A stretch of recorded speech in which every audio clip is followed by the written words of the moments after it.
दास society की तरफ से मैं आप सभी का हार्दिक स्वागत करता हूँ।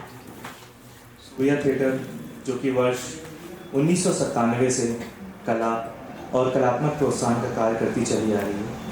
आज आपके समक्ष संस्कृति मंत्रालय भारत सरकार के सहयोग से जयवर्धन साहब का लिखित नाटक मध्यांतर का मंचन करेगी। जयवर्धन साहब बहुत ही प्रख्यात लेखक, उनका लिखित नाटक और विवेक मिश्रा विष्णु के निर्देशन में मध्यांतर आपके समक्ष रखा जाएगा। मैं नाटक जल्दी शुरू करना चाहूँगा और निवेदन करूँगा संस्था के अध्यक्ष महोदया श्रीमती रमा जायसवाल जी, कृपया मंच पर हमारे आज के मुख्य अतिथि श्री अखिलेश जायसवाल जी, आप बहुत ही जाने माने वकील एवं अध्यक्ष लखनऊ सेंट्रल बार एसोसिएशन के, और मैं निवेदन करूँगा केडी तिवारी साहब, दीपक हल्दर दादा, कृपया मंच पर आएँ और दीप प्रज्वलन कर कार्यक्रम का शुभारंभ करें। एक बार जोरदार साथ ही निवेदन करूँगा मैं रेणु जायसवाल जी, सर्वेश जी और राजेश जी, कृपया आप भी मंच पर आएँ और दीप प्रज्वलन में हमारा साथ दें। श्री अखिलेश जायसवाल जी बहुत ही वरिष्ठ, बहुत ही सीनियर वकील हैं, आप सब जानते होंगे, अध्यक्ष हैं हमारे सेंट्रल बार एसोसिएशन के। दीपक हल्दर दादा, प्लीज़ मंच पर आइए और दीप प्रज्वलन कर कार्यक्रम का शुभारंभ करिए। एक बार जोरदार तालियों से प्रमाण दीजिएगा अपने होने का और स्वागत करिएगा हमारे मुख्य अतिथि का।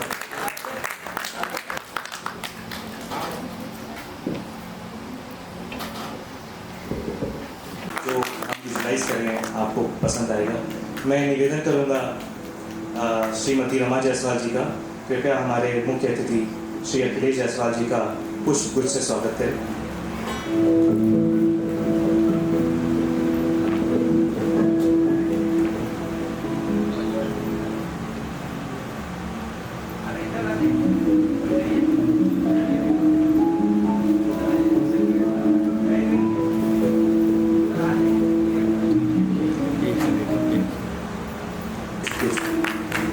मैं निवेदन करूंगा श्रीमती रमा जायसवाल जी से केडी तिवारी जी का स्वागत करें।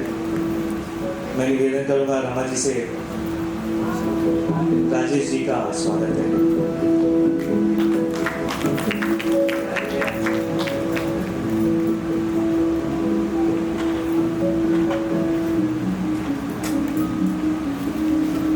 सर, कुछ शब्दों से, मुझे पता है अब कीमती वक्त है, कुछ शब्दों से ज़रूर हम आर्टिस्टों का प्रोत्साहन करिएगा प्लीज़। धन्यवाद संचालक महोदय।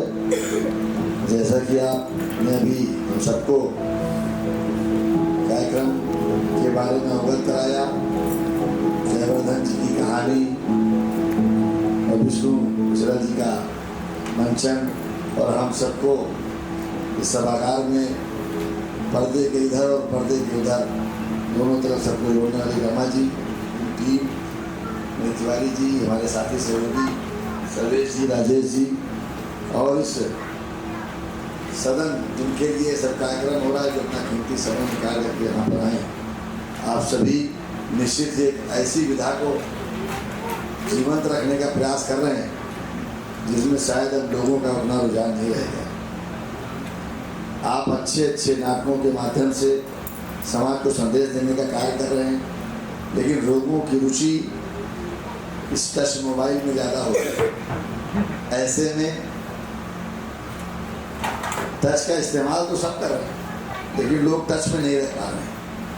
ऐसे में आपका ये सराहनीय प्रयास निश्चित ही समाज को दिशा देगा, और जो संदेश आप इस नाटक के माध्यम से देना चाहते हैं, जैसा कि मैं अभी आपका रूपरेखा वो पढ़ रहा था, तो उससे मुझे ज्ञात हुआ कि जो लोग अनावश्यक सोच लेते हैं कि पति पत्नी का रिश्ता कहाँ तक बिगड़ सकता है, बजाय उसके अगर ठंडे दिमाग से सोचें तो इस फैमिली कोड की आवश्यकता समाप्त हो जाएगी, और समाज में वो प्यार और वो आवश्यकता जो समाज को सुदृढ़ रखने की है, लोगों में पनपेगी और समाज सकारात्मक दिशा में आगे बढ़ेगा।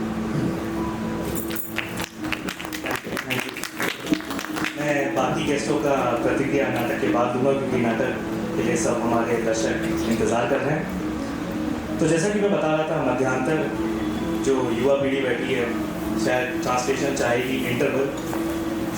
गैप होता है किसी चीज़ का या दो लोगों के बीच की दूरी। क्या दूरी है, कैसे ये इस स्थिति पे पहुंची, ये आप नाटक देखने के बाद ही जज करिएगा।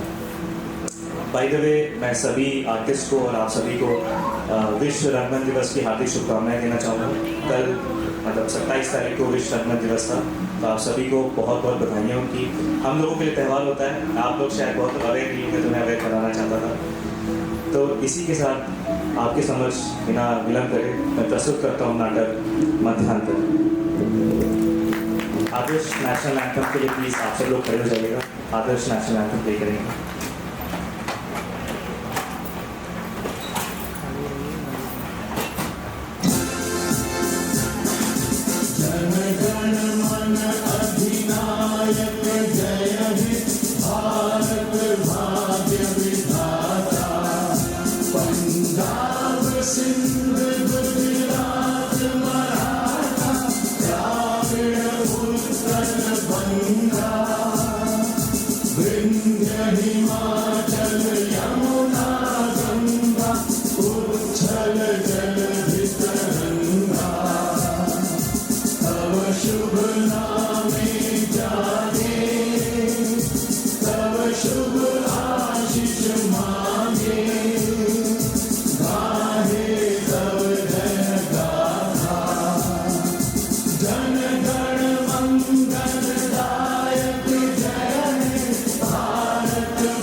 पढ़ ले या यूं कहें कि एक सरसरी निगाह से देख ले।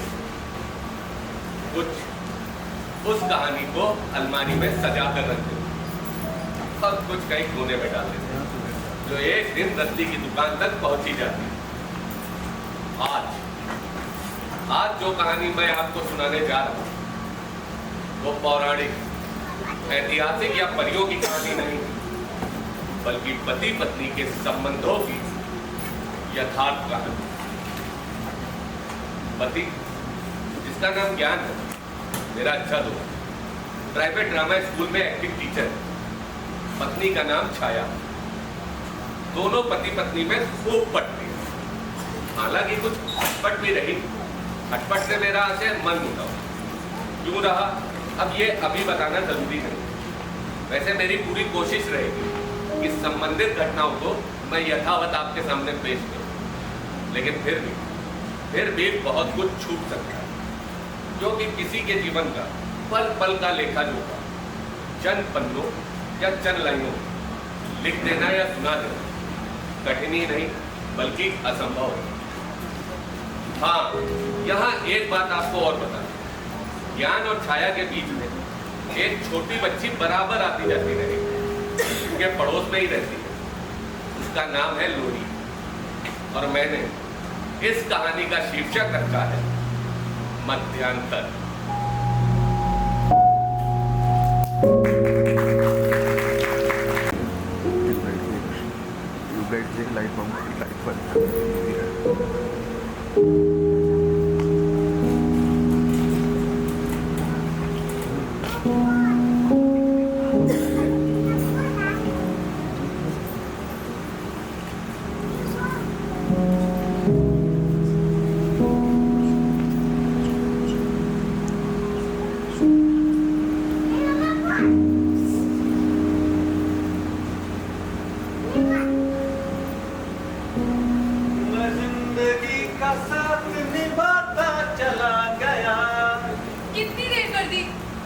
घंटे से तुम्हारा इंतजार कर रही।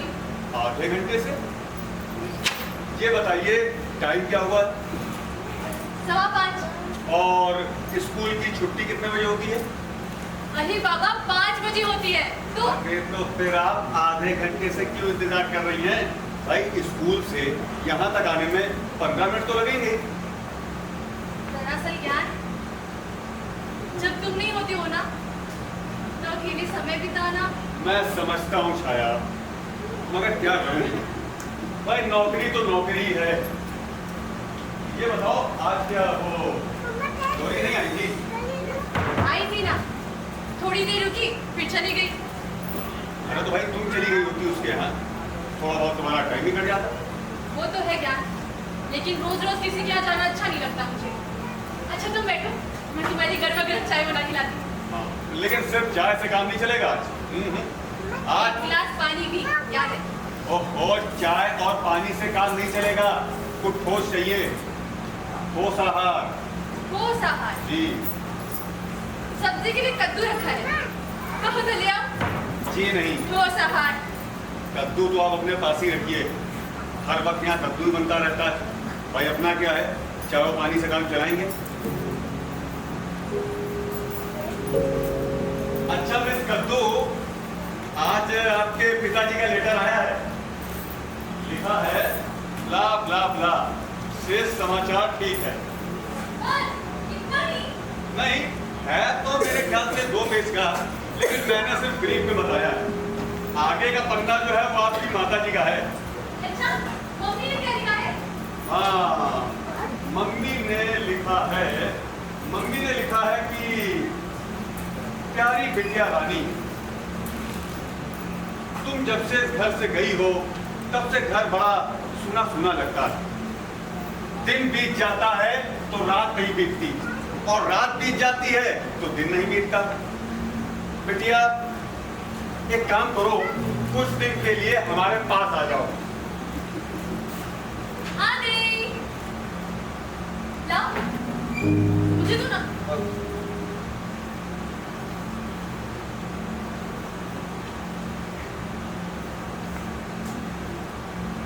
ये तो तुम्हारा लेटर है। अब जो है वो यही है। जो है वही है। चाय पियो, चाय बहुत अच्छी बनी है। मैं नहीं बोलती। अच्छा सॉरी, ये पियो, बहुत अच्छी चाय बनी है, पियो पियो।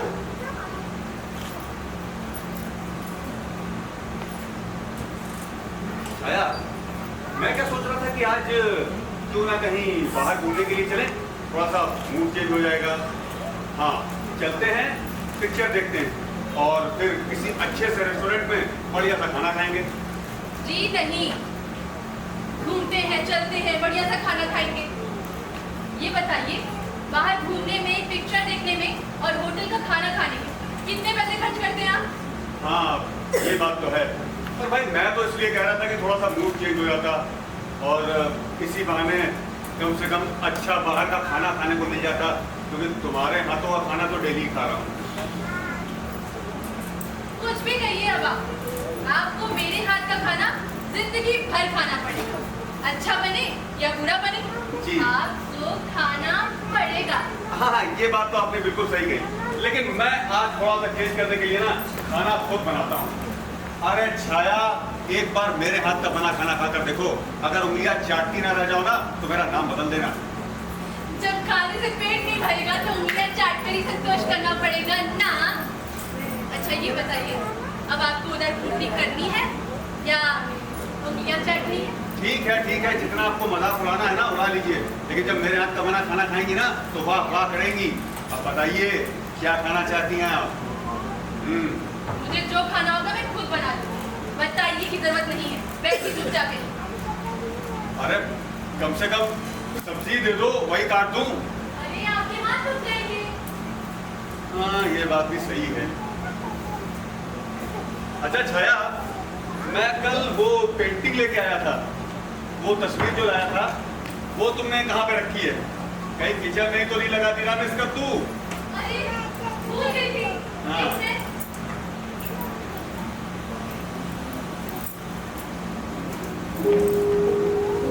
क्या? हाँ ये कहाँ लगाए? मेरे ख्याल से उसको वहाँ लगाया थे। नहीं, यहाँ। यहाँ? हाँ। अब ठीक है भाई, जैसी आपकी आज्ञा देवी जी, अब आपके आगे तो किसी की चलेगी नहीं, तो लाइए इसे मैं लगाता हूँ। नहीं, मैं लगाऊं। तुम चेयर पकड़ लो। मतलब आप ये कहाँ लगाएंगे? हाँ, पक्का? हाँ बाबा, ठीक है मैं लाता हूँ। ये लो भाई, ये और लगाओ। ठीक से पकड़ना, गिराना मत। अरे भाई कुर्सी पे खड़ी हो रही हो, गिरोगी तो घर की फर्श पे गिरोगी, ज्यादा क्या होगा? ठीक है, तुम ही साथ गिराना। छुट्टी लेकर मैं तो ठाट से लेके आऊंगी साथ में चढ़ा कर। वाह भाई वाह। ऐसा लाओ, पेंटिंग को। हाँ क्या? अरे आराम से, वो क्या हो गया? भाई तुमने तो कहा था पेंटिंग लाने के लिए। अभी गिर जाती तू। अब बताइए भला, कुर्सी पर खड़ी हैं, कोई एवरेस्ट की चोटी पर नहीं, जो गिर जाती तो मुंह टूट जाता। अब तुम ही लगाओ। ये जरा सी बात कह देने में क्या हर्ज था? मैंने पहले नहीं कहा था मैं लगाता हूँ, लेकिन नहीं, तुम औरतों से ना कोई काम ढंग से नहीं होता है। अच्छा, जी। हम लोगों से कोई काम नहीं होता है। और नहीं होता है। नहीं होता है। मेरे कहने का मतलब था कि जो काम तुम लोग कर सकती हो ना, वो हम लोग भी नहीं कर सकते। हाँ, वो बात अलग की है कि तुम लोग कभी कभी कुछ काम करना ही नहीं चाहते। हाँ, तुम लोग तो बड़े कामकाजी होते हो, काम छोड़ कहीं के। इसको मैं लगाता हूँ तुम्हारी बताई हुई जगह पर।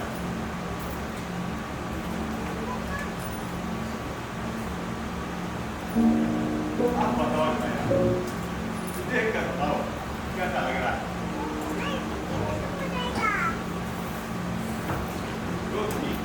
लगा भी लो पहले, बोलो भी। हाँ, जैसे तुम लगाती ना तो थोड़ी लगा देती। तुमसे अच्छा लगाती। हाँ मालूम है, उसकी पर चढ़ा तो जा नहीं रहा और पोस्टर लगाने की बात करती। हो गया आपका? अरे भाई, ड्रामा स्कूल में जाने से पहले ना पोस्टर ही लगाने का काम था मेरा। अब देखो, उसकी माँ बिल्कुल मेरे जैसी नहीं लगती है। हाँ, बस जरा सी भांडी और भटकी सी है। हंस लो, लेकिन इसी नाक पे ना हजारों लोग मरते हैं। ओ, तुम्हारी ये नाक जरा मैं भी तो देखूं। दिखाना। यही नाक ना? हाँ। ये है तुम्हारी जानलेवा नाक। अब तुम रुको, मैं बताता हूँ। नहीं, रुको। नहीं। नमस्ते बेटा, नमस्ते।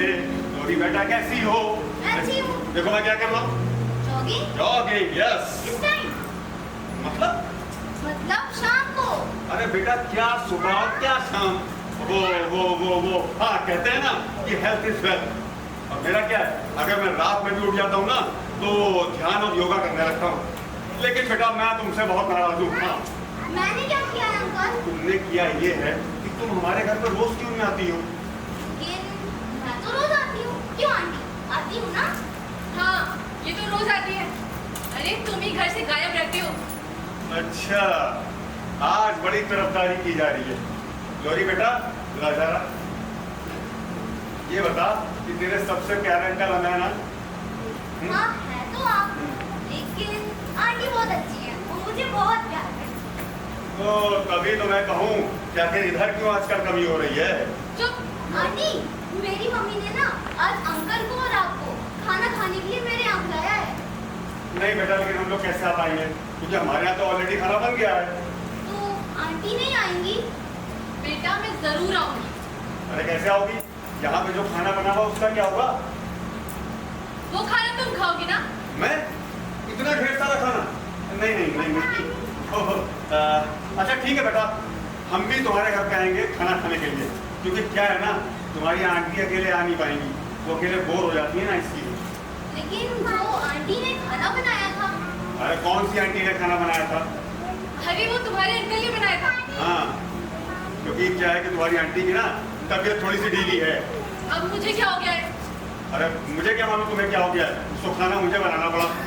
लेकिन ये खाना बनाना भी ना एक बहुत ही बेहतरीन कला होती है, जिसको कहते हैं पाक कला। और ये कला मुझे विरासत में मिली। हाँ, ये बात आप सही कह रहे हैं। ठीक। लोरी, तेरे अंकल ने आज ना जो पकवान बनाए हैं वो ऐसे बनाए हैं कि अगर तू चख लेगी तो उंगलियां चाटती रह जाएगी। आंटी मैं भी खाऊंगी, मेरे लिए लेती आइए ना। आज किचन का सारा भार तुम्हारे अंकल पर है। अंकल, आपका बनाया हुआ खाना आज मैं भी खाऊंगी। बेटा, मेरा बनाया हुआ खाना तुम जरूर खाती, मैं तुम्हें जरूर खिलाता, मगर क्या है ना बेटा कि मैंने जो खाना बनाया ना वो तुम्हारी आंटी की पसंद का बनाया है, और तुम्हारी आंटी जो है ना उनको बहुत तीखा खाने की आदत है, इसलिए तुम्हें मिर्ची लग जाएगी। तो तुम वो छोड़ो, और तुम्हारे लिए मेरे पास कुछ और है। ये थैंक यू। अंकल, हाँ। आपके यहाँ फिर कोई नाटक नहीं हो रहा? तुम एक काम करो, जरा एक गिलास पानी लेके आओ। हाँ बेटा, नाटक तो हो रहा है, जयंत अंकल का लिखा हुआ नाटक डायरा, उसकी रिहर्सल हो रही है। हाँ अंकल, मैं भी नाटक करूंगी उसमें। अच्छा? हाँ। लेकिन बेटा उसमें तुम्हारे लिए तो कोई रोल है ही नहीं। फिर? तुम एक काम करो ना, इस बार जब जयंत अंकल आए तुमसे बोलो कि अंकल मेरे लिए भी कोई ना कोई रोल लिखिए। सच? हाँ। फिर तो मैं आपको जरूर कहूंगी। हाँ आंटी, मैं जा रही हूँ, बाय। और आप लोग जल्दी आइएगा। हाँ बेटा, जरूर आएंगे। Okay bye. कितनी प्यारी बच्ची है ना।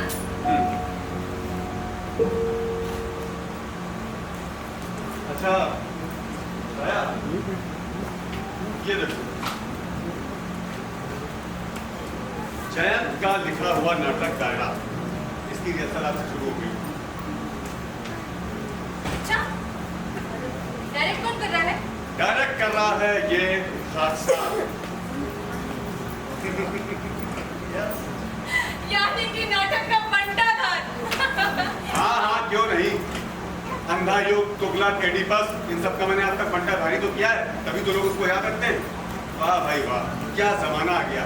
दिन रात एक करके मेहनत करता हूँ मैं, नाटक तैयार करता हूँ मैं, और वाहवाही किसको मिलती है? इन्हें, छाया रानी को। ये तो वही बात हो गई कि शादी मेरी और सेहरा गधे के सर पर। क्यों? यही कहना चाहते हैं ना?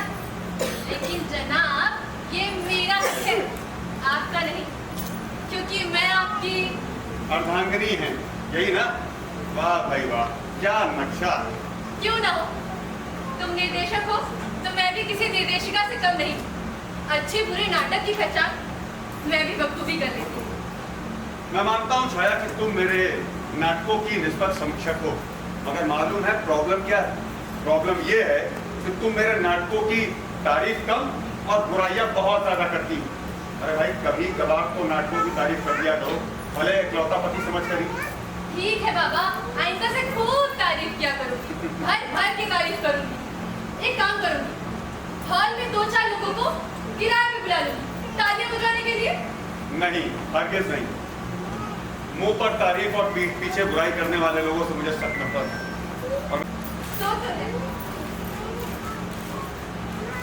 उपस्थित सज्जनों नमस्कार। सज्जनों नहीं लेखक महोदय, सज्जन कहिए। मेरा मतलब है कि वो क्या बात है, तुम हर काम लेख रतीब क्यों करते हो यार? भाई मैंने जो कोई भी काम समय पे पूरा क्यों नहीं करते? अरे भैया, पूरा कर देंगे तो कौन पूछेगा?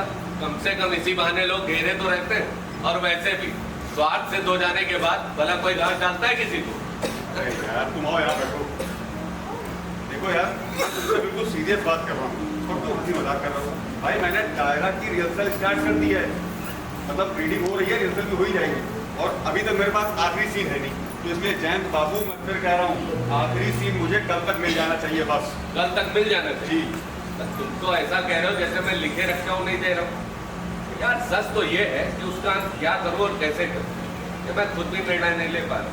भैया मैं क्या निर्णय लूँ? नाटक बंद कर दूँ? क्योंकि मैं अपनी बेइज्जती नहीं करा पाऊंगा। हाँ बड़े हैं इज्जत वाले, ये आदमी हो मशीन नहीं हो। कभी डेलीवर की मदद की हो तो बताओ। मेरे भाई उठपटांग बात, इस लिखने लिखाने में मैं तुम्हारी क्या मदद कर सकता हूँ? राय मशवरा तो दे सकते हो, एक्टिंग टीचर हो, किसी हो नाटक डायरेक्ट हो, भाई हो सकता है तुम्हारा मशवरा मंच के हिसाब से सही हो और अलग।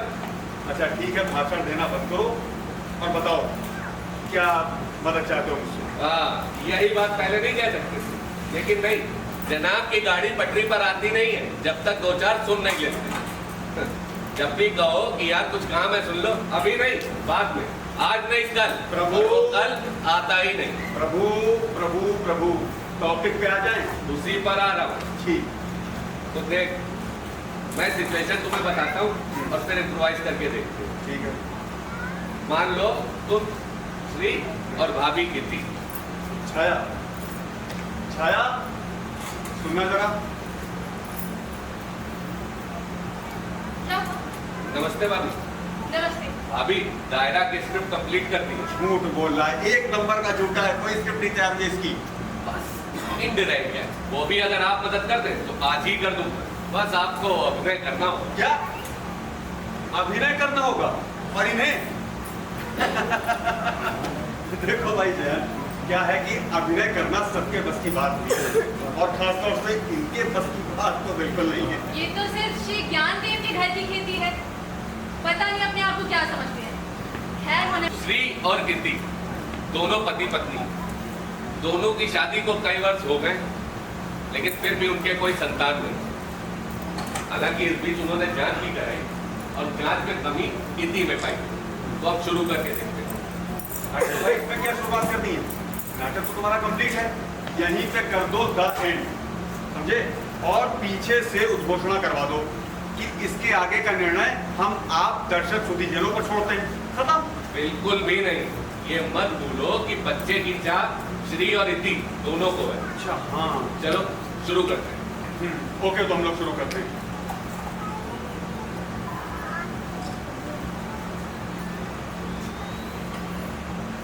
छाया, बोलो क्या?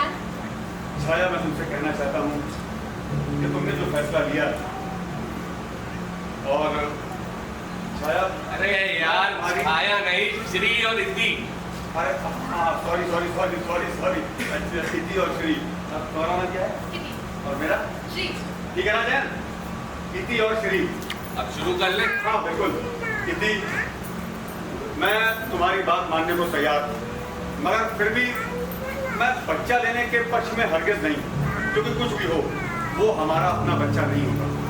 हम उसे कितना भी लाड प्यार कर लें, कुछ भी कर लें, मगर वो अपनापन कभी आएगा ही नहीं। तुम ऐसा क्यों सोचते हो? हम उसे बहुत प्यार करते हैं। और वैसे भी बच्चे उन्हें ही अपना समझ लेते हैं जिनसे वो बहुत प्यार पाते हैं। नहीं, हरगिज नहीं। मैं किसी और की औलाद को अपना नहीं बनाऊंगा। कुछ भी कर लो, कितना भी अपनापन और प्यार कर लो, वो चीज कभी नहीं होगी, क्योंकि उनकी रगों में गंदा खून होता है। इतनी जरा सी बात के लिए दिल छोटा मत करो श्री। गंदा खून हम किसी लॉन्ड्री से दिलवा लेंगे। यार भाभी प्लीज। अच्छा सॉरी। नहीं, कर लीजिए कर लीजिए कर लीजिए। नहीं क्या क्या क्या सॉरी क्या भाई, मेरा मूड खराब हो गया। ऐसे थोड़ी नहीं होता है। चलो सुनो, मैंने पहले कहा था अभिनय इनके बस की बात नहीं है। एक बार और ट्राई करते हैं। भाभी प्लीज सीरियस हो जाइए। लास्ट टाइम है। हाँ ठीक है। कितनी भाभी प्लीज मान जाइए। अब नहीं हो पाएगा, बस कह दिया तो कह दिया, नहीं करना मुझे। क्या? सुनो, नहीं हो पाएगा। एक बार भाभी प्लीज, एक बार और। अरे ऐसे कैसे एक बार भाई? निकल रहा है, एक बार और। सॉरी। अब नहीं करो। ये लास्ट टाइम है। हाँ हाँ। चलो चलो। इति,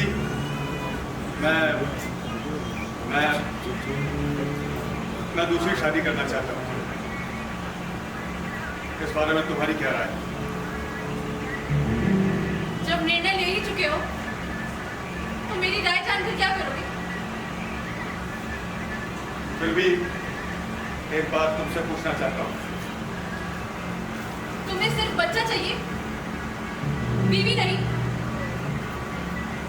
तुम दूसरी शादी करना चाहते हो तो कर लो, मैं तुम्हें मना नहीं करूंगी। और फिर मना कर भी कैसे सकती हूँ, क्योंकि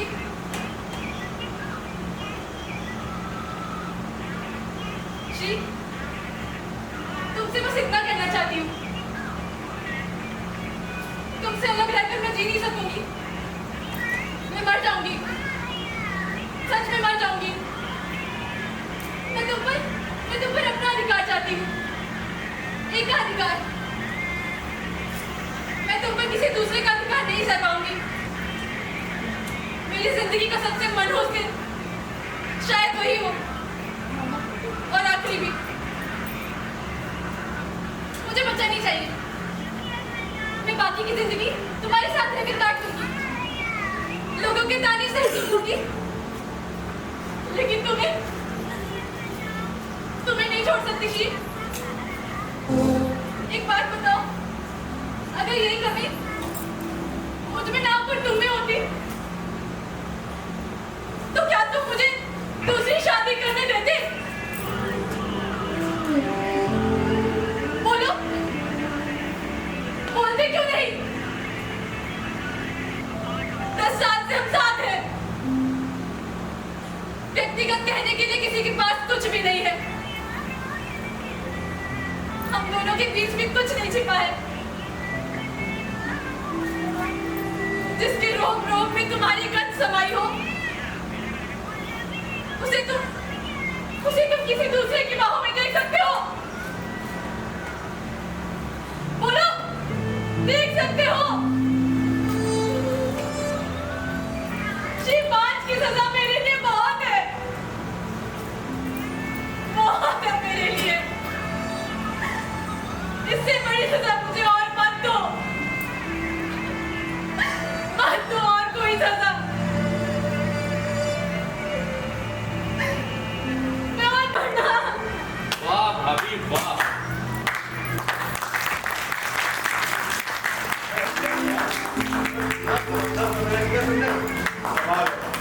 कमाल है यार, कमाल है। मतलब वाकई में सुनो यार, ये तो सॉरी मैंने जो अपने वाली बात बोली थी उसके लिए। ठीक है, मैं चलता हूँ तो एडिटिंग कुछ ऐसी ही रखता हूँ। वाह,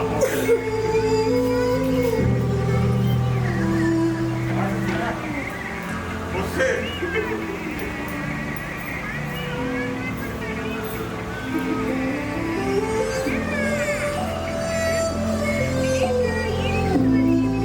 एक्सीडेंट जिसमें ज्ञान का एक पैर जाता रहा, महीने भर ज्ञान के पैर पे प्लास्टर चढ़ा रहा। हालांकि अब वो थोड़ा बहुत चल फिर लेता है, लेकिन बैसाखी के सहारे।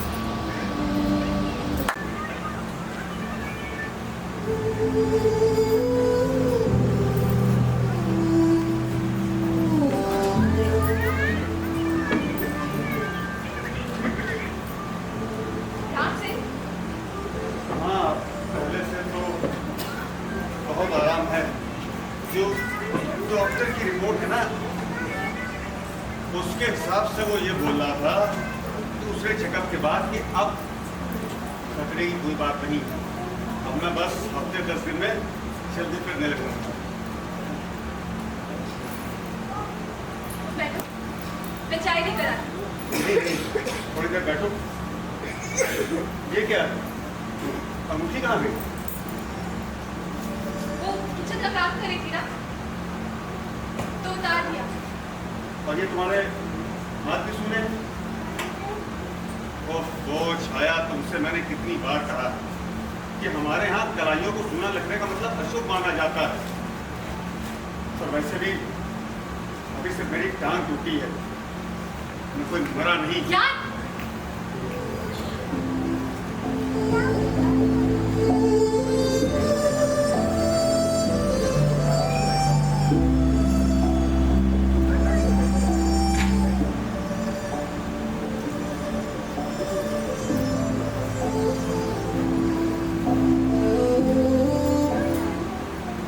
पहन लिया मैंने, लेकिन आइंदा ऐसी बात नहीं करोगे तुम। बिल्कुल नहीं करूंगा, लेकिन एक शर्त पे कि अब से तुम कभी भी उदास नहीं रहोगी और हमेशा खुश रहोगी। शायद जब तुम खुश होती हो ना तो बहुत अच्छी लगती है। और ये तुमने क्या हालत बना रखी है अपनी आंखों की? देख कर लगता है कि जैसे हफ्ते भर तक सोने को नहीं मिला। शायद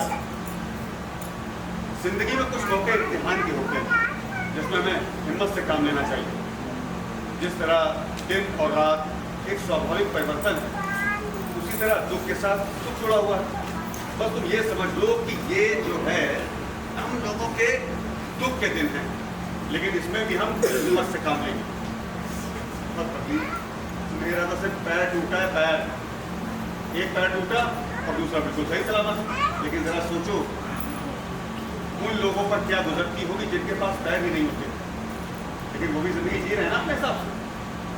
हम उनसे बदतर नहीं बल्कि बेहतर हैं। और सच कहूँ छाया, जब तुम साथ होती हो ना तो मुझे किसी और सहारे की जरूरत नहीं पड़ती। सच कहता हूँ। मैं तुम्हारे लिए चाय लेकर आती हूँ। बिल्कुल लिया ना, मगर हमेशा से खुश रहोगी अब। ओके?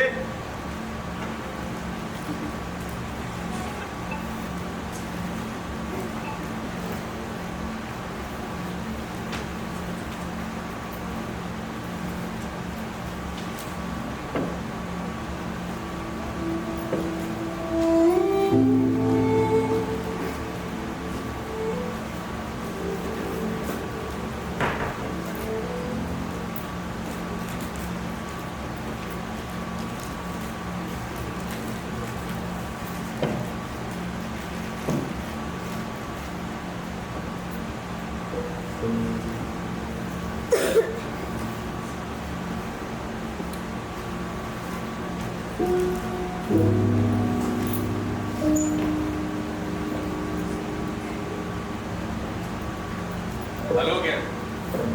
अरे जयन, आओ आओ आओ आओ भाई, बैठो। अच्छा हुआ तुम आ गए यार, मैं तो कब से तुम्हारा इंतजार कर रहा था। और बताओ, क्या हाल चाल है ड्रामा स्कूल के?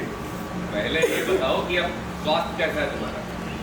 भाई पहले से तो बहुत बेहतर हो गया हूँ। और अब तो ये स्टिक के सहारे बैसाखी छूट गई, स्टिक आ गई, और इसके सहारे कम से कम 40-50 कदम सुबह और शाम दोनों टाइम अपने आप को घसीट लेता हूँ। सच कहूँ तो मुझे कोई काम करना ही नहीं पड़ता, क्योंकि छाया छाया की तरह मेरे साथ लगी रहती है। हाँ, ये कह सकते हो कि बस मुफ्त में बैठ के रोटियाँ तोड़ रहा हूँ आराम से। अब गए थे ड्रामा स्कूल? हाँ वही था। अच्छा, तो रिहर्सल चलेगी? नहीं, राय साहब ने रिहर्सल बंद कर दी। मगर क्यों? अरे क्यों क्या? अब बिना डायरेक्टर के रिहर्सल कैसे होगी? यार ये राय साहब बिना अपने आगे कभी किसी की सुनते नहीं। अरे भाई आ जाता है कुछ दिन में, सिखा लेता हूँ लोग को। अब बताओ, जो लोगों को जितना कुछ सिखाया ना वो सब के सब भूल जाएंगे। राय साहब भी ना। नमस्ते बाबू। नमस्ते। लो जैन, चाय पियो। हाँ, अभी आप भी लीजिए। नहीं नहीं, आप लीजिए, मैं ले लूँगी। यार जैन, ये छाया मेरे चक्कर में ना अपना ध्यान नहीं रख पा रही है। देखो सेहत कितनी गिरती जा रही है। सही कह रहे हैं। अब भाभी पहले से ज्यादा चिंतित दिखती है। अच्छा ये बताओ कि वो कुछ नया लिख नहीं रहे हो क्या? नहीं यार, इधर समय ही नहीं मिल पा रहा। अच्छा, तो तुम एक काम करो, मुझे लिखने लिखाने की जो एक कला है ना वो सिखा दो। भाई क्या है, घर पर बैठा ही रहता हूँ, कम से कम बैठे बैठे कलम तोड़ता रहूँगा। इसमें क्या भाई, देखो तुम्हें हिंदी और देवनागरी दोनों आती है। हाँ। कागज कलम उठाओ, एक अच्छा टॉपिक सोचो और लिखना शुरू कर दो। नहीं भाई, नहीं नहीं नहीं, यही तो मुश्किल है कि लिखने के मामले में हम बचपन से ही गोवर्धन हैं। लिखने बैठते हैं महाभारत और लिख देते हैं रामायण। ये तो और भी अच्छा। तुम्हें महाभारत लिखनी हो तो रामायण लिखना शुरू करो, और रामायण लिखनी हो तो महाभारत। ये बात तो तुमने बहुत सही कही यार। अच्छा जैसे मैंने वो राय साहब से कुछ पैसों के लिए कहा था, तो क्या पैसे उन्होंने दिए? हाँ,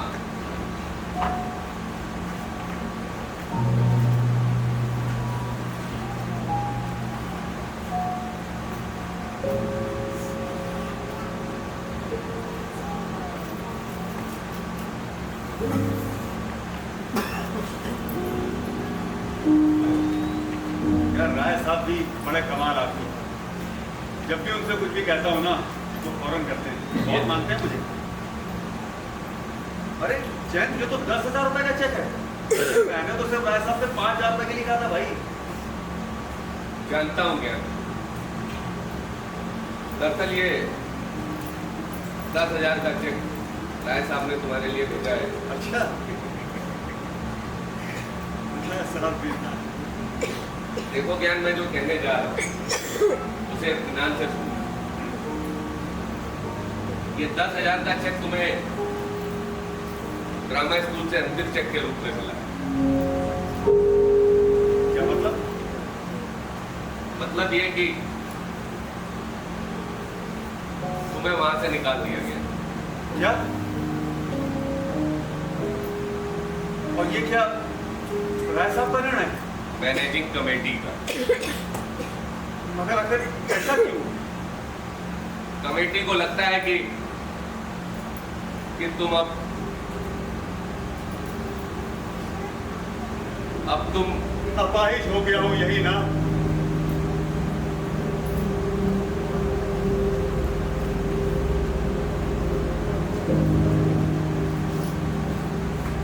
सोचा था कि हफ्ते 10 दिन में स्कूल जाऊंगा,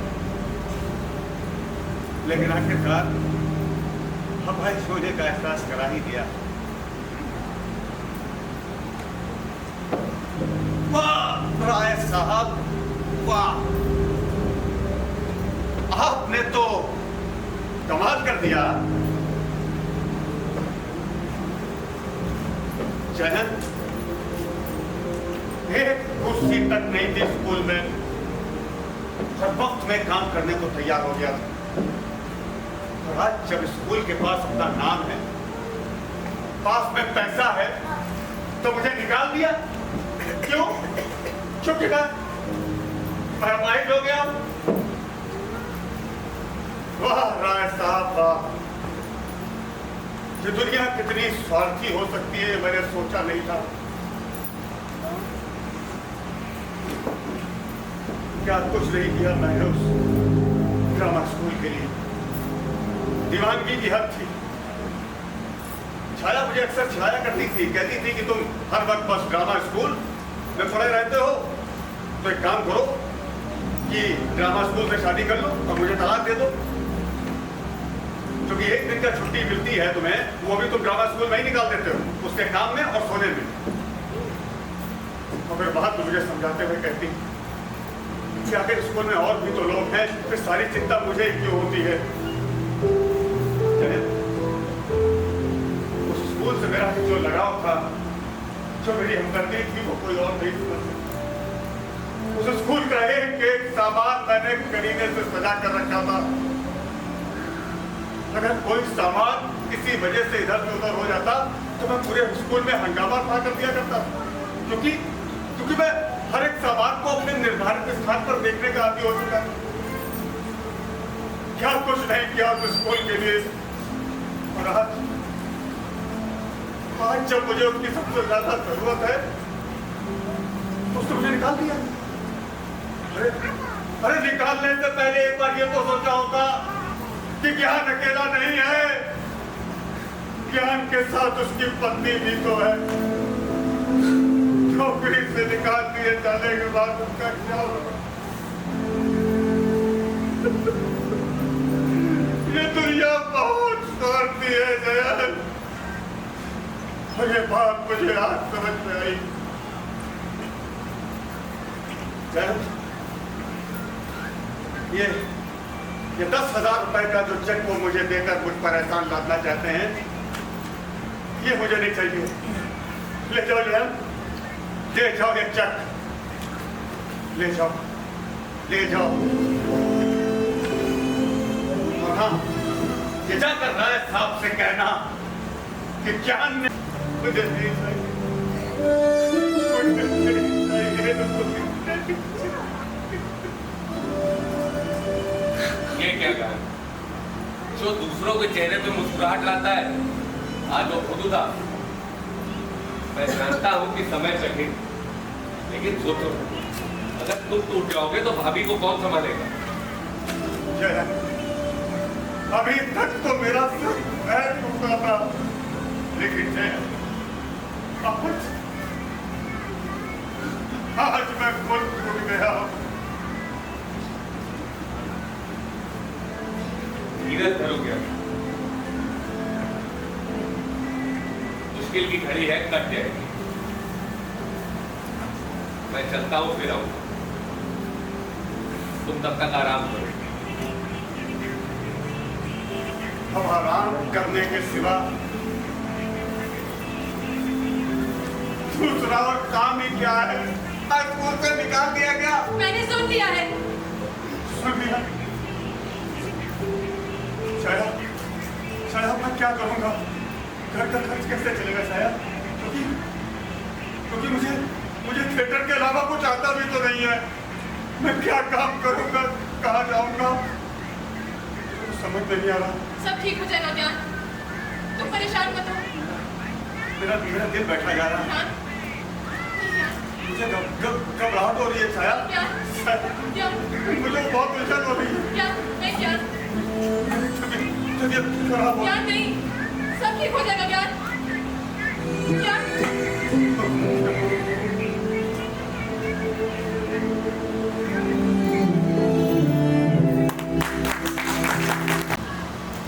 उसकी जीविका का एकमात्र यही नौकरी सहारा है। दूसरी नौकरी के लिए सुबह शाम वो इधर उधर भटकते रहे, लेकिन निराशा ही करते।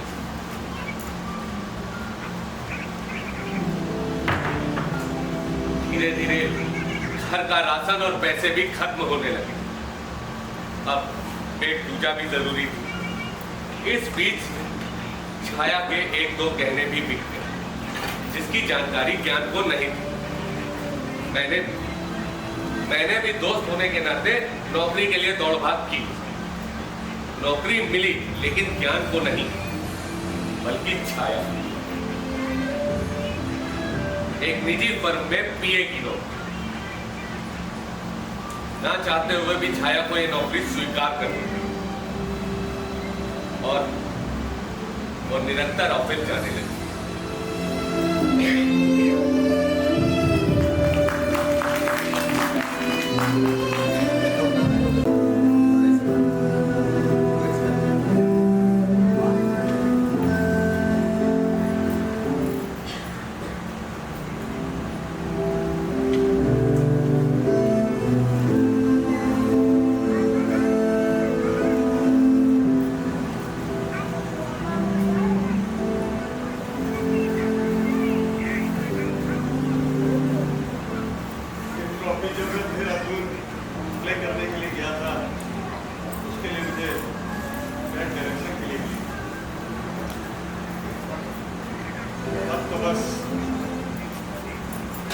बैठकर इंतजार करता रहता हूँ कोई आए तो उससे बात करे।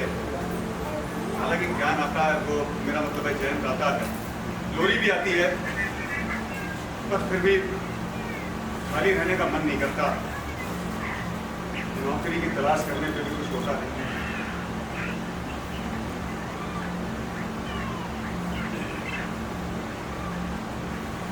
छाया के आने का वक्त हो रहा होगा, मैं उसके लिए चाय बनाता हूँ। भाई जब पहले मैं आता था तो वो मेरे लिए चाय बनाती थी, अभी वो काम कर रही है तो उसके लिए मुझे चाय बनानी पड़ेगी।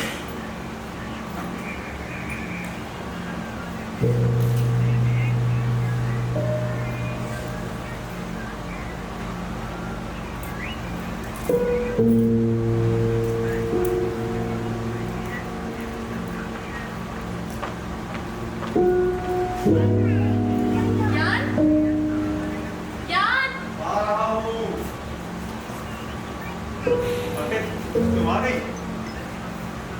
तुम किचन में क्या कर रहे थे? किचन में कुछ नहीं, बस मैंने सोचा कि तुम आने वाली होगी तो इस वजह से वो चाय मतलब अपने लिए बना रहा था। 2 मिनट रुक जाती तो मैं आकर बना देती ना। हाँ ये तो है, लेकिन क्या है ना कि थोड़ा तो मुझे भूख भी लगी हुई थी और इसीलिए मैं वो टिफिन लेने ही गया था। हालांकि बोलती हो कि टाइम पे मैं खाऊं, मगर मन नहीं करता खाने का, तो क्या करूं? कोई बात नहीं, मेरे टिफिन में लंच पूरा पड़ा हुआ है, तुम खा लो।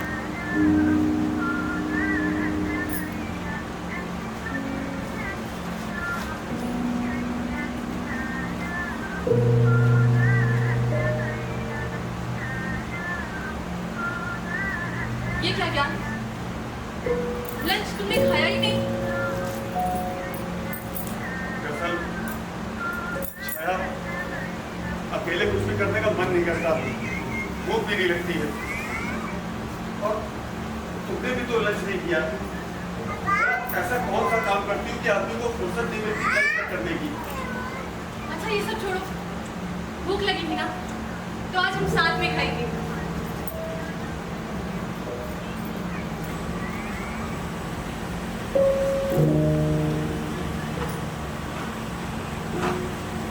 वैसे बस एक ही प्रार्थना करता हूँ कि अगर बीवी दो तो छाया जैसी दो। मक्खन मारना कोई तुमसे सीखे। कहो क्या बात है? वो दरअसल क्या है कि जयंत आया था और वो कह रहा था कि उसके पास में एक लेडीज साइकिल पड़ी हुई है, अगर तुम्हें उसकी कोई जरूरत नहीं है तो तुम चाहो तो उसे यूज कर सकती हो। क्या हुआ क्या? ऐसे क्या देख रही? सोच रही हूँ जयंत का हम लोगों से कितना ज्यादा लगाव, हमारा दुख, हमारा सुख सब जैसे उनका हो। और एक अपने घर वाले हैं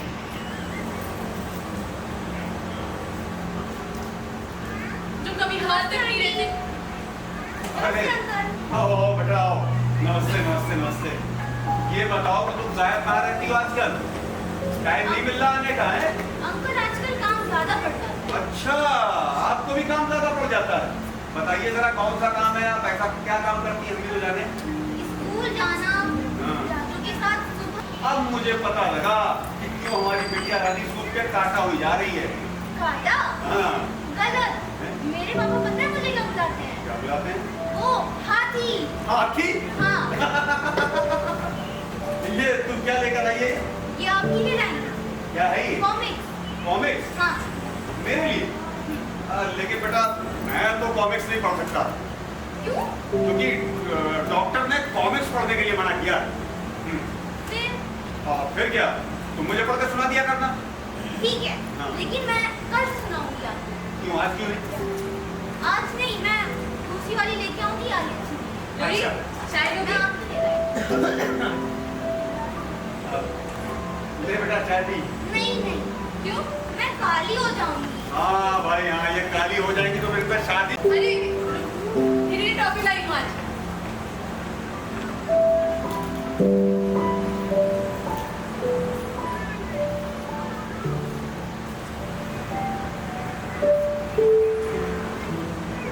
बाय बाय अंकल। बाय बेटा।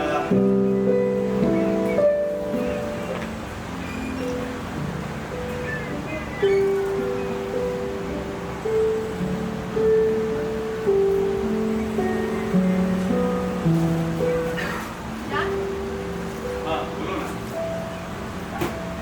तुमसे कुछ बात करनी है। हाँ हो। जयंत से बात करके देखो, हो सकता है वो कोई काम बता दे। पर आखिर बात क्या है, ऐसा क्या हो गया? वो इस ऑफिस का बॉस अच्छा आदमी नहीं है। बिना वजह दो घंटों पे, दो मिनट पे हर लड़की को कैबिन में बुलाता है और ऐसे घूरता है जैसे पहली बार लड़की देख रहा हो। कभी कभी मुझे उसे डर लगता है। छाया, मैं तो ये कहूँगा कि तुम्हें तो मालूम ही है इस वक्त सिर्फ तुम ही कमाई करने वाली हो। मेरी क्या हालत है तुम जानती ही हो। और फिर इतनी जरा सी बात के लिए नौकरी छोड़ देना। हाँ तुम तब तक नौकरी करो जब तक दूसरी नौकरी नहीं मिल रही, उसके बाद छोड़ देना। ये जरा सी बात नहीं है। तुम बिल्कुल भी समझती नहीं। इससे पहले तुम घर से बाहर निकली नहीं तो तुम्हें क्या मालूम। छाया मैं सच बता रहा हूँ, तुम्हारा बॉस तो बहुत सीधा आदमी है जो सिर्फ केबिन में बुलाता है और तुम्हें सिर्फ घूरता है। बता सच बताऊं, ये दुनिया वाले मजबूरी का कितना फायदा उठाते हैं तुम्हें मालूम नहीं। ऐसे ऐसे बॉस भी होते हैं जो लोगों को केबिन में ना बुलाकर होटल में बुलाते हैं, उनके साथ पूरी रात बिताते हैं और न जाने क्या क्या करते हैं, जैसे वो उनकी पिए नहीं बल्कि उनकी रखा है। तो तुम चाहती हो कि मैं छाया, कैसी बात कर रही हो तुम? नहीं, मुझे अपने से ज्यादा तुम पर विश्वास है। सब कुछ भी नहीं, कुछ दिन की बात है, नौकरी कर दो।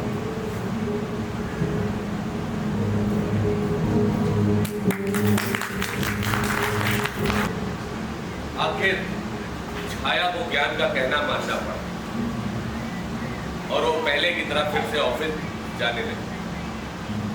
ऑफिस जाने से पहले छाया घर का और ज्ञान का सारा काम कर जाए।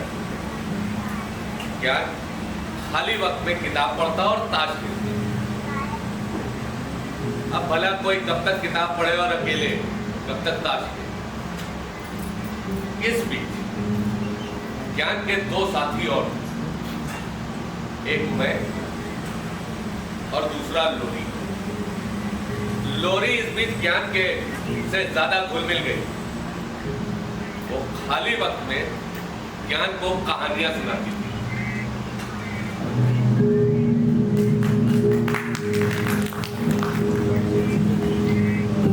अच्छा था कि 4 रानियां थी, लेकिन संतान एक भी ना थी। ये कैसे हो सकता है अंकल? क्या कैसे हो सकता है? यही थी इनकी 4 रानी और एक भी बच्चा नहीं। अरे भाई क्यों नहीं हो सकता? हमारे यहाँ कहाँ बच्चा है? लेकिन यहाँ तो सिर्फ एक आंटी है, उनकी ना 4 रानी थी। ये पापा की तो एक रानी है। नहीं, पापा की रानी? अरे अंकल, मेरी मम्मी, वो भी तो पापा की रानी हुई ना। हाँ हाँ। अब मेरी मम्मी तो अकेली है, लेकिन उनके 2 बच्चे, एक मैं और एक राजू। पर भला तुझे बच्चों से क्या लेना देना है? क्यों नहीं लेना देना है? कहानी पढ़ने में असली मजा तब आता है जब कहानी सच्ची हो। ऐसे गुप्तू बनने से क्या फायदा? दादी माँ, आगे की कहानी तो पढ़, वो उससे ज्यादा मजेदार होगी। मैं नहीं पढ़ती ऐसी झूठ की कहानी। बच्चे समझकर सब उल्लू बनाते हैं। अच्छा ठीक है, इसमें इतना नाराज होने वाली बात नहीं है। तुम्हें कहानी नहीं पढ़ती है तो मत पढ़ो। मुझे गाना सुनना है। गाना सुनना है? हाँ। ठीक है, हाँ अभी मैं जाता हूँ। पर ये बताओ, गाना तो मैं टेप रिकॉर्डर में बजा दूंगा, तू क्या करेगी? गाना गाएगी? मैं डांस करूंगी। डांस करेगी? हाँ। ठीक है, तो मैं अभी बजाता हूँ। कौन सा गाना? लकड़ी की काठी। लकड़ी की काठी? हाँ। लेकिन बेटा ये तो हमारे पास गाना है ही नहीं ना। नहीं है तो मैं कुछ दूसरा बता दूँ। हाँ हाँ, रे मामा रे। हाँ, ये गाना तो है अपने पास, अभी बजाता हूँ। रे मामा रे, ये गाना लगता है तुझे बहुत पसंद है।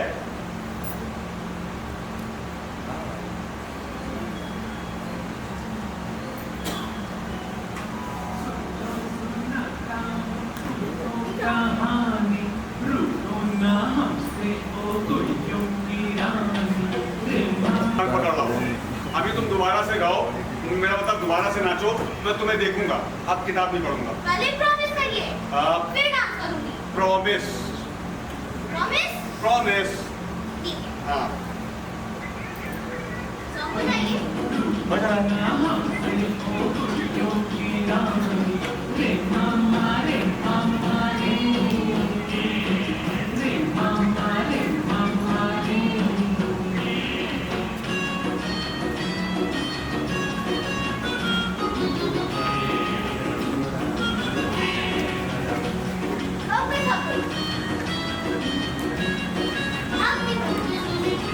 थक गई?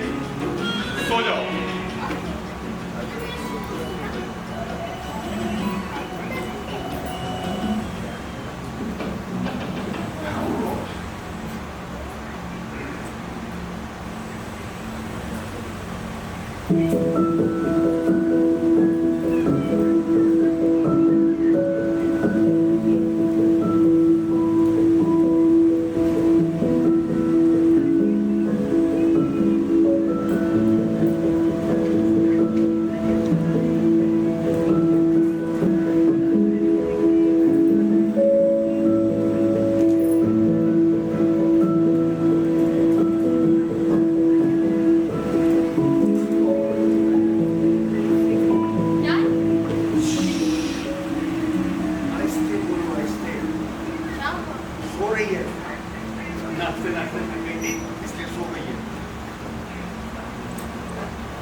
हाँ ये घर कितना सूना सूना सा लगता है ना। हाँ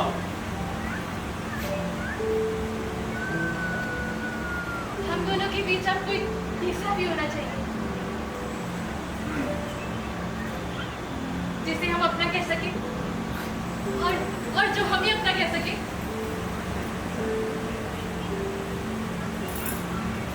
आखिर कब तक दूसरों के बच्चों से दिल बहलाते रहेंगे? अपना तो अपना ही होता है ना। अच्छा क्या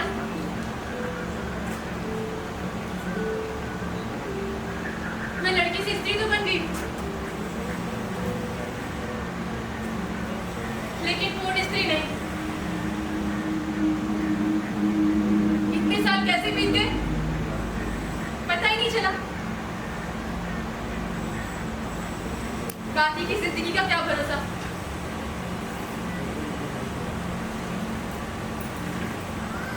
माँ सब सुनकर अच्छा लगता होगा ना। अंदर ही अंदर अजीब सी गुदगुदाहट होती होगी। तुम्हें जब जाकर पापा कहेगा तो कितना अच्छा लगेगा।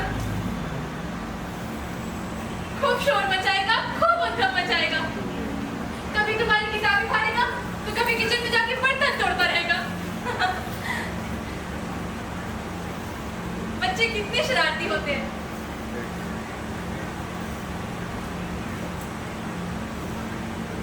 क्या तुम कुछ बोलते क्यों नहीं? क्या हुआ? छाया छाया मैं बहुत दिनों से तुमसे एक बात कहना चाहता हूँ। मैं अरे भाई यहाँ मौनव्रत चल रहा है क्या? नहीं तो इतनी खामोशी क्या हुआ भाभी? ऑफिस में बॉस ने कुछ कहा क्या? ऐसी कोई बात नहीं है, मैं भी आती हूँ। बस ठीक है। अच्छा दायरा की रिहर्सल शुरू हो गई। राय साहब खुद डायरेक्ट कर रहे हैं अच्छा राय साहब डायरेक्ट कर रहे हैं। और हिंट वही रखा है जो तुमने और भाभी ने इम्प्रोवाइज किया। उनको बहुत पसंद आया। और हाँ, वो तुम्हारा फेवरेट लड़का नहीं था स्कूल में, क्या नाम है? हाँ, प्रमोद सहाय। वो पूछ रहा था तुम। भाई उसने तो बताया कि उसका रेलवे में सिलेक्शन हो गया, हाँ। तो नहीं आ पाए। हाँ, लेकिन ड्रामा के प्रति उसका प्रेम तो तुम जानते ही हो। हालांकि वहाँ के सभी बच्चों में तुमको वहाँ से हटाए जाने में असंतोष है। वो दीदी मेरे बारे में नहीं पूछती। हाँ, दीदी से मुलाकात हुई नहीं, दरअसल उनका शो लगा हुआ है बाहर। अच्छा ठीक है, मैं चलता हूँ। क्योंकि टहलने निकला था तो मैंने सोचा ठीक है।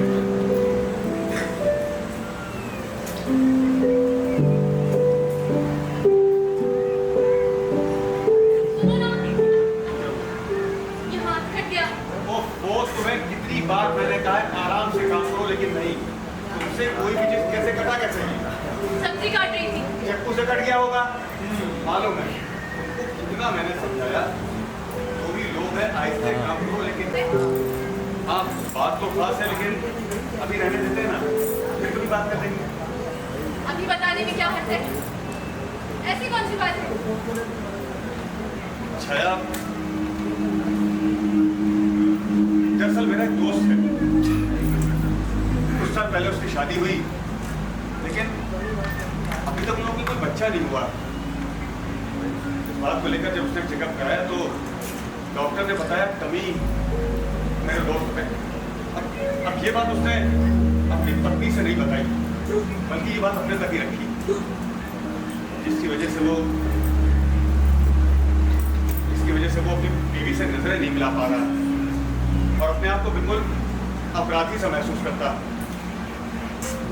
मैं अपराधी समझने की क्या बात है? उसे अपनी बीवी से ये बात बता देनी चाहिए। और आखिर कब तक छुपाएगा ये बात? किसी ने जानबूझकर थोड़ी कुछ किया है। हाँ, सुनकर झटका जरूर लगेगा, लेकिन कुछ समय बाद सब ठीक हो जाएगा। वैसे भी औरत हर दुख दर्द का घूंट चुपचाप पीने की आदी होती है, लेकिन तुम्हारा दोस्त है कौन? छाया, मेरा वो दोस्त कोई और नहीं, मैं खुद हूं। ऐसा डॉक्टर की रिपोर्ट में था। एक्सीडेंट के बाद में एक चोट ने पैर तोड़कर अपाहिज कर दिया और दूसरी चोट ने बाप बनने का सुख छीन लिया। छाया, मुझे माफ कर दो, मैंने तुम्हें अभी तक अंधेरे में रखा, मगर आज मुझे तुम्हें सब बताना ही पड़ा। छाया, मैं तुम्हें बच्चे का सुख नहीं दे सकता। छाया,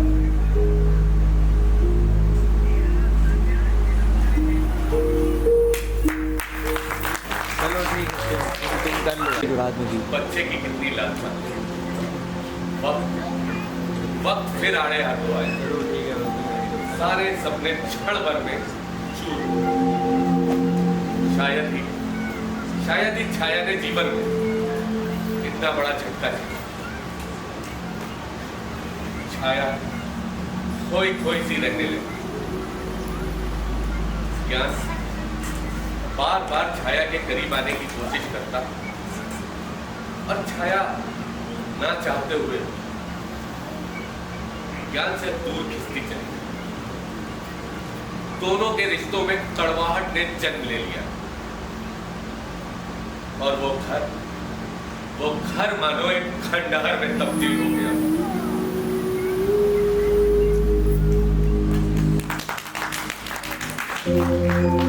अगर खाना बन गया हो तो लाके दो यार, भूख लगी हुई है।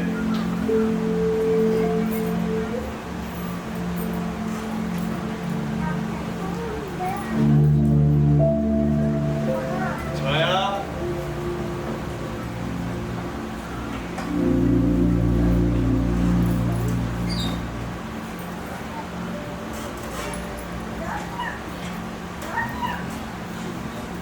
छाया,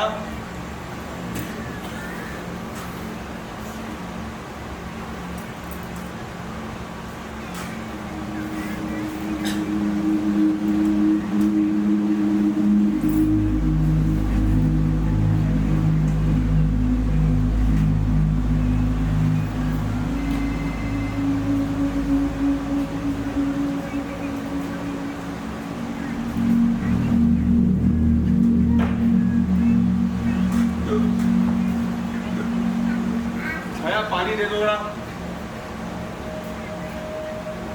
छाया, अरे भाई पानी दे दो यार।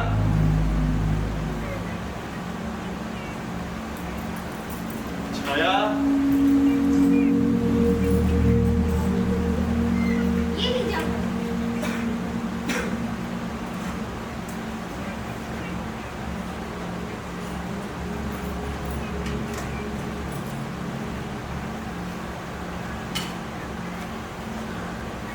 गंदा। ना खा पाओ तो छोड़ दो।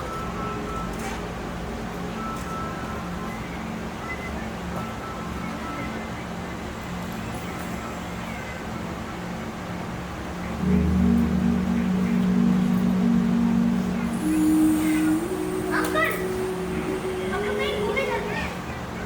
चलते हैं बेटा, लेकिन मुझे अभी एक कागज पे सिग्नेचर करना है। थोड़ी देर में वापस आ जाएंगे ना। चल रहा हूँ बेटा, अभी चल रहा हूँ। वो मेरा पेन कहाँ गया है? देखो बेटा, आंटी से पूछो, मैंने उनसे कल बोला था पेन लाने के लिए, क्या वो लेके आएंगे? छाया, मेरा पेन कहाँ पर है? आंटी, मैं यहाँ की बात। अंकल बोल रहे हैं। बोलते लाना भूल गई। बोल रही है लाना भूल गई। अंकल, घूमने चले? चलो बेटा चलते हैं। मैं शर्ट पहन लेता हूँ।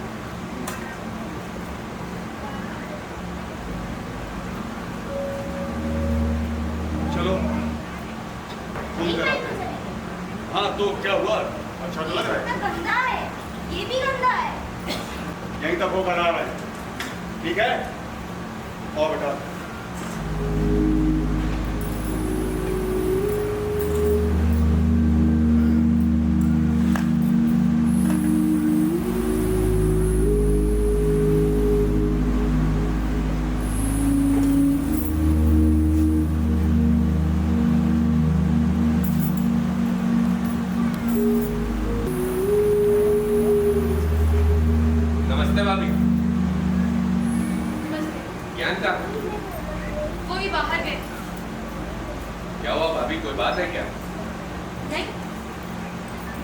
कुछ तो है, आपके चेहरे से लग रहा है। नहीं, ऐसी कोई बात नहीं, आपको ऐसे ही लग रहा होगा। मेरी नजरें धोखा नहीं खा सकती, कोई बात नहीं है ना, तो खाइए कसम। लो लोरी, कैसी हो? अच्छी हूँ। आपने मेरे लिए कोई वो तो आप कहानी बोल रहे थे क्या? हाँ, ज्ञान ने मुझे बताया था। बस बेटा समझ लो, आधे स्क्रिप्ट कंप्लीट है। मतलब अभी नहीं लिखा है? बस मसाला तैयार है, इस बार तुम्हारा रोल पक्का। आप हर बार नहीं बोलते हैं लेकिन कभी नहीं लिखते। इस बार पक्का करूंगा। प्रॉमिस? पक्का promise. Okay, bye. Bye. Bye uncle. Bye बेटा।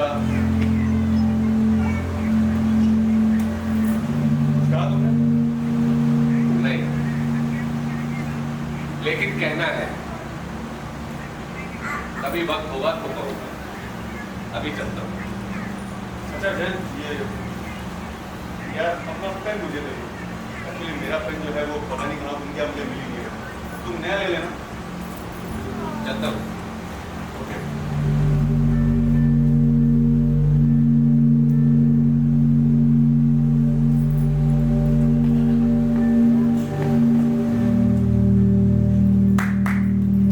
नहीं होएगा ना से? नहीं होएगा। चल, सुन जा। इसे मैं लोरी सुनाती। सो गई रतिया, सो बेतारी, तू ही सो जा राज दुलारी, राज दुलारी।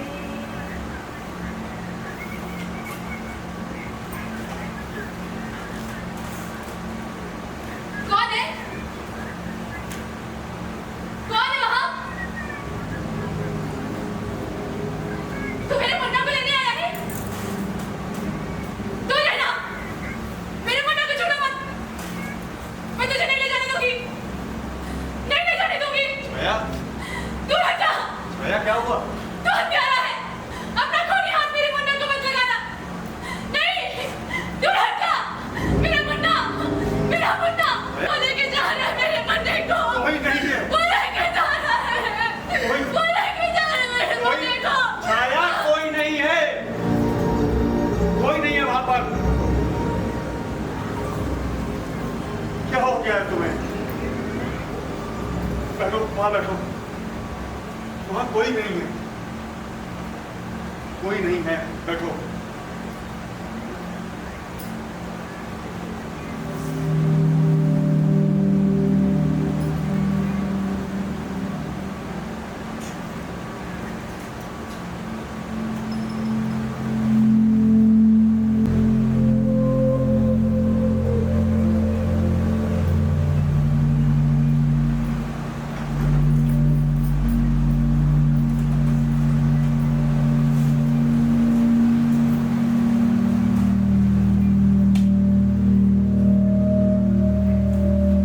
क्या हुआ भाई? ऐसी क्या बात है जो बुलवा भेजा? यार कुछ जरूरी काम था इसीलिए बुलवाया। जो कहना है फटाफट एक साथ में कह डालो, समय जरा कम है याद अरे भाई तुम तो हमेशा घोड़े पर सवार होकर ही आते हो। अरे जनाब कभी कभार पैदल भी चल लिया कीजिए। ये बिल्कुल नहीं, पैदल चलने से जूते गिर जाते हैं, और तुम्हें शायद मालूम नहीं है कि जूते कितने महंगे हैं आजकल। भाई कपड़े भले 19-20 हो, लेकिन जूते एकदम चमकदार होने चाहिए। तो क्या है ना कि सब कहते हैं कि इंसान की औकात उसके जूतों से पता चलती है।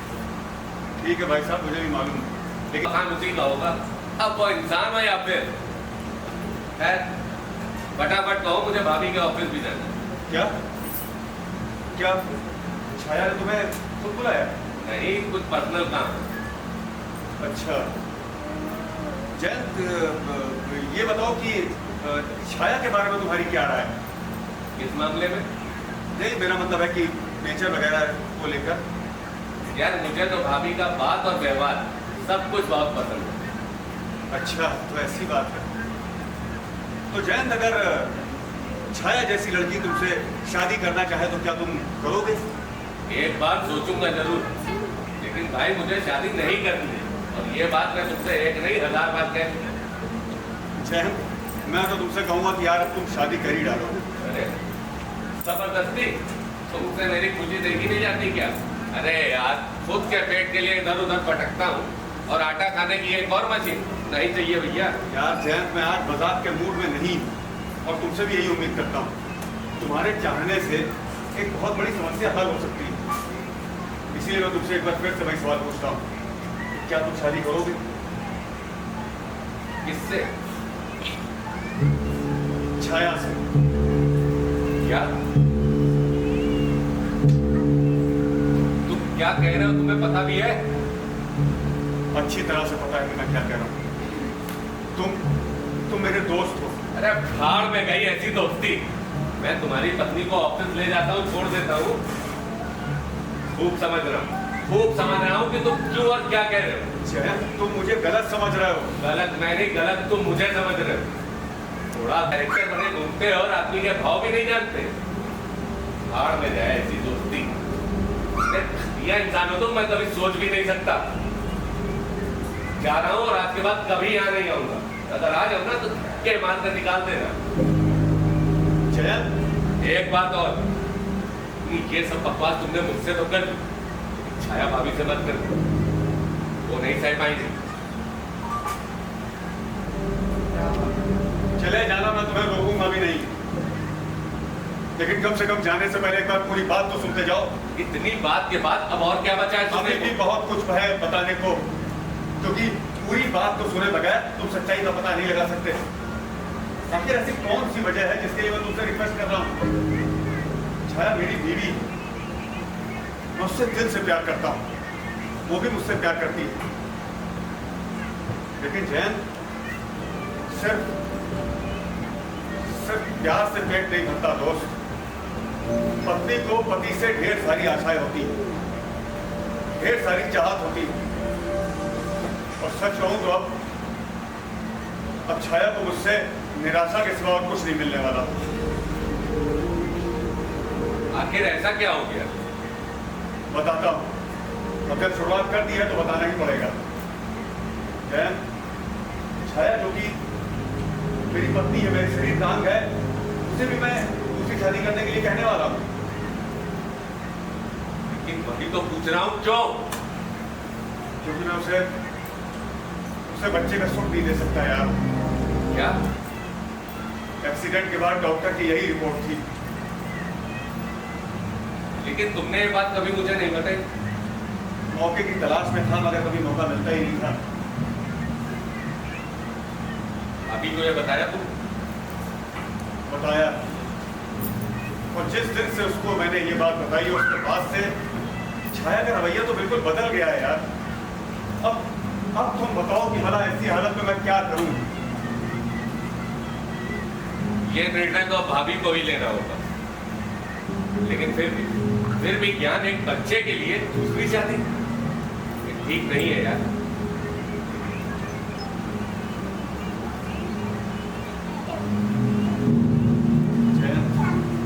तुम जो कह रहे हो बिल्कुल सही। अलग अलग लोगों के सोचने का नजरिया अलग अलग हो सकता है। अरे भाड़ में गया नजरिया यार। और किन लोगों की बात है? अरे मैं पूछता हूँ, फिर इंसान और जानवरों में फर्क ही क्या है?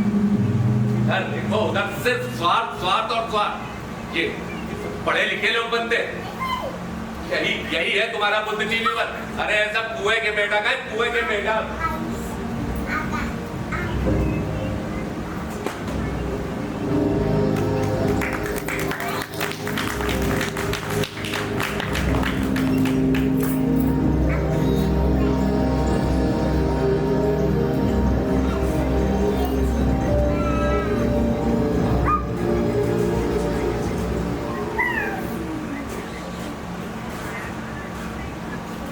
छाया, पापा शायद अगले हफ्ते मुझे लेने के लिए आए। मैंने लेटर लिख दिया। क्यों? अब सोचता हूँ कि भला यहाँ पर रहकर क्या ही फायदा, किसी पर बोझ बनने से तो अच्छा ही है। किसी पर बोझ? तुम अपने आप को बोझ समझते हो? हाँ, अब यहाँ पे पहले जैसा कुछ भी तो नहीं रहा, तुम्हें नहीं लगता? और लगता भी होगा तो कहोगे नहीं। घुट घुट कर मर जाना पर जुबान पर शिकवा शिकायत का एक लफ्ज न लाना तुम औरतों की आदत होती है। पता नहीं तुम लोग इस पुरुष समाज के सामने अपने हक के लिए लड़ना कब सीखोगी। खैर छाया, मैं बहुत दिनों से तुमसे एक जरूरी बात कहना चाह रहा था। छाया, छाया, तुम्हारी खामोशी मुझसे बर्दाश्त नहीं होती। मेरी खामोशी? मुझे क्या हुआ है? खुद से पूछो तो बेहतर जवाब मिलेगा। छाया, 5 साल कब नहीं होते हैं किसी को जानने या समझने के लिए। आखिर हम कब तक एक दूसरे को धोखा देते रहेंगे। छाया, पति नहीं एक दोस्त की हैसियत से तुमसे कुछ कहूं? कहो। देखो छाया, मुझे कोई हक नहीं है कि मैं तुम्हारी जिंदगी बर्बाद कर दूं। और यहाँ तो चारों तरफ बस अंधेरा ही अंधेरा दिखाई देता है। शायद दुख ही दुख है, और मेरे साथ रहोगी तो तुम्हें भी दुख का भागीदार बनना पड़ेगा। अपना क्या है यार, माँ बाप के साथ रहूंगा तो 2 वक्त की रोटी तो मिल ही जाएगी ना। अब इससे ज्यादा और चाहिए ही क्या अपने को। छाया, अब जो बात मैं तुमसे कहने जा रहा हूं ना, वो तुम ध्यान से सुनना। मैं चाहता हूं कि तुम दूसरी शादी कर लो।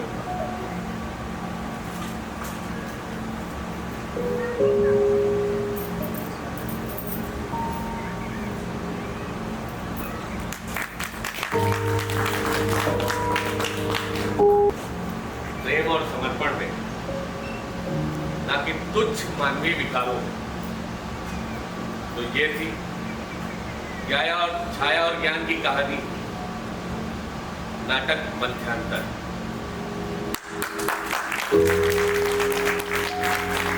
रोजी रोटी कमाता है, जब उसकी ज़रूरत खत्म हो जाती है, जब उसके साथ ऐसी कोई प्रॉब्लम हो जाती है, तो चाय में पड़ी मक्खी जैसे उसको हटा दिया जाता है। ये भी नहीं सोचा जाता कमाएगा क्या, खाएगा क्या।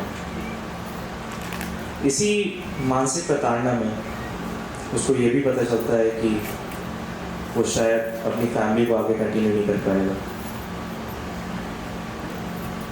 ये सोच, ये घाव उसको कितना खाता जाता है, जिसमें वो उलूल जुलूल फैसले लेता है। ये कोई नई बात नहीं, ना ये कोई एलियन वर्ल्ड की कहानी है। शायद ये नाटक किसी की हकीकत हो, शायद बहुत लोग इस नाटक से रिलेट कर पाए। हर पार्ट नहीं, लेकिन कुछ ऐसे पार्ट ज़रूर होंगे जिसने आपको भावुक ज़रूर किया होगा। तो एक बार जोरदार तालियों से मोटिवेट करिएगा, थैंक यू करिएगा पूरी टीम। लोरी, छोटी बच्ची का कैरेक्टर अनन्या सिंह।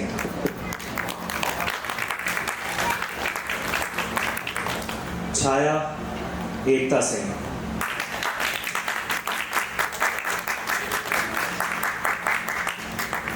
ज्ञान, जिसके ऊपर ये सब बीत रही थी, राहुल मिश्रा।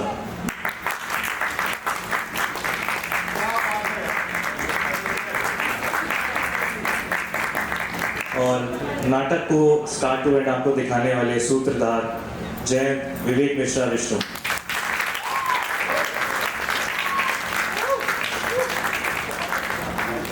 मंच पर ये बहुत बड़ी टीम होती है जो इस पूरे मंचन को सफल बनाने में मदद करती है। मैं चाहूँगा आप मंच पर टीम का भी उतना ही मोटिवेशन करें, उतना ही स्वागत करें। मुख्य सज्जा में थे सचिन भाई, वेशभूषा में सूर्या, मुन्नी और रमा जी, मंच संचालन मैं कर रहा था हिमांशु, संगीत कर रहे थे आदर्श तिवारी, मंच निर्माण में ज्ञानमती, उषा, प्रणव, प्रमोद और किशन, प्रकाश था कमाल बोस जी का, प्रेक्षागृह सुशीला जी, रमा जी, आयोजिका हम सबको मंच देने वाली संस्था के अध्यक्ष महोदया रमा जायसवाल जी, और नाटक का निर्देशन, कॉन्सेप्ट, विजुअलाइजेशन कर रहे विवेक मिश्रा, विष्णु। मैं निवेदन करूँगा कि मैंने जैसे स्टार्टिंग में कहा था कि नाटक के एंड में मैं नाटक की प्रतिक्रिया लेना चाहूँगा। मैं चाहता हूँ सारे पात्र मंच पर हैं, मंच पे जो थे सब यहीं पर हैं। केडी तिवारी साहब और हल्दर दादा कृपया मंच पर आएँ और नाटक के प्रति आपकी जो प्रतिक्रिया थी वो प्लीज़ साझा करें। साथ ही निवेदन करूंगा रेखा जायसवाल जी का, रेणु जायसवाल जी का, सुमन जायसवाल जी का, कृपया मंच पर आए ग्रुप फोटो के लिए।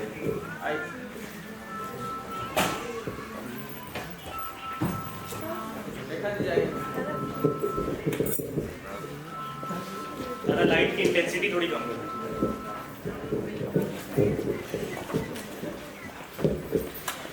आप सभी लोगों को अभिवादन के साथ ये बताना चाहता हूँ, नाटक के जो प्रमुख अंग होते हैं उसमें एक साधारणीकरण भी एक अंग होता है। व्यक्ति तब साधारणीकरण की अवस्था में पहुँच जाता है जब अभिनय में प्राण होता है, अभिनय में जीवंतता होती है। और अभिनय हंसाता भी है, रुलाता भी है, श्रृंगार भी देता है।